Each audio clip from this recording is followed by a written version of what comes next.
Hey everybody, Chris here with another Proto Tech Tip, and for today's video, we're focusing on Protocase Designer, and we're going to cover how to add countersinks to your design.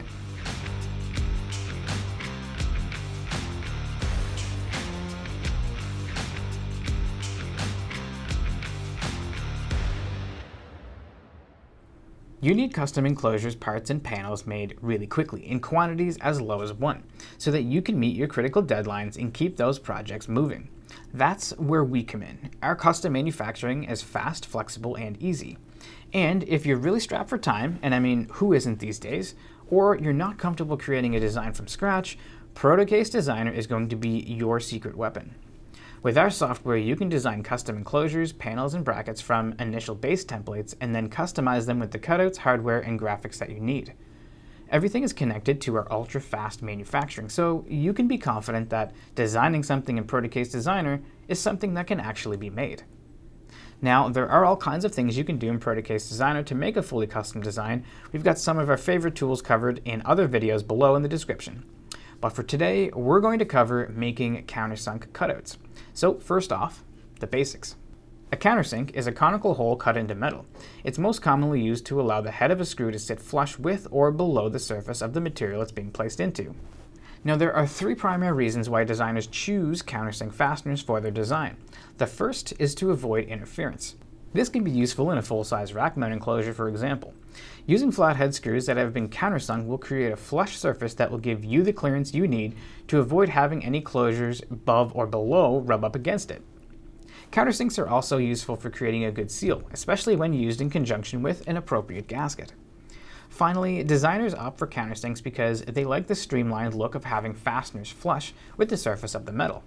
But whatever your reasons for countersinking, you can do it in Protocase Designer very easily. So let's walk through how. Our engineering and design services team recommends choosing a metal with a minimum thickness of 48 thousandths of an inch.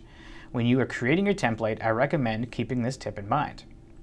So for my L shape, let's say I want to put some countersunk holes on the bottom of my enclosure in order to mount a bracket. I'm going to rotate my design and click Edit Face, and then select the bottom. Now that we're in the face editor, I'm going to select Cutout under Mode and draw a small circle. So don't worry about making the size exactly right because Protocase Designer will resize your cutout based on the countersink that you need. Now that we've got our circle cutout created and selected, have a look over on the right-hand side of the Properties menu.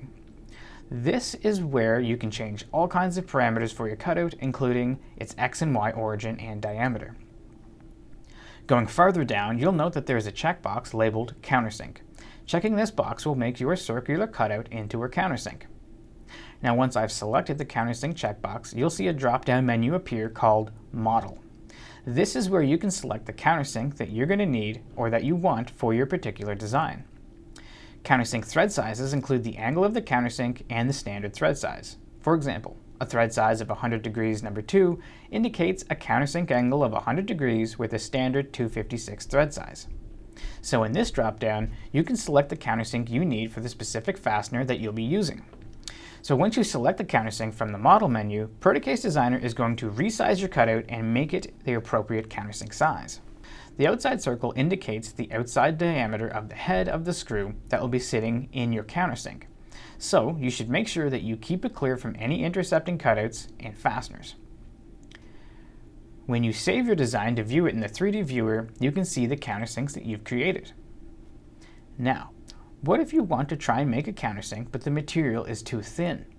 Protocase Designer will give you a warning which you can see on the right-hand bottom of your screen. Click on the warning to expand it. When you get this warning, you can either change your metal thickness or change the countersink.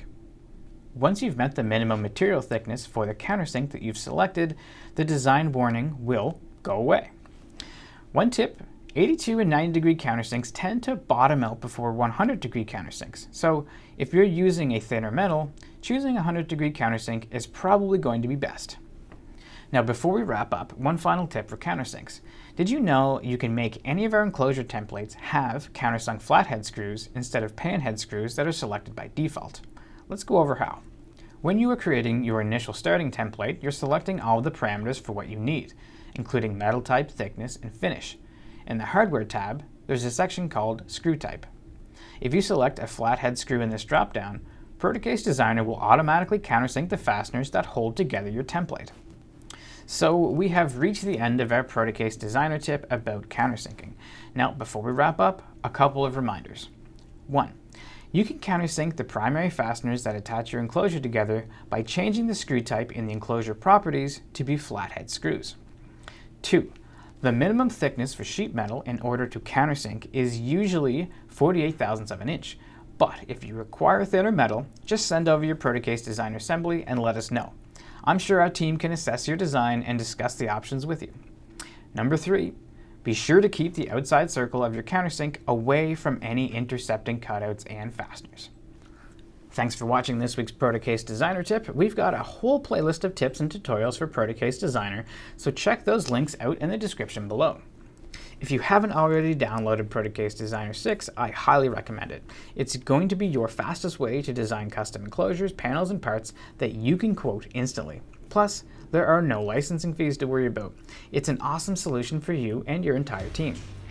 As always, if you have any questions about Protocase Designer or want to suggest another topic for us to cover, just email us at info@protocasedesigner.com. That's it. We'll see you next time.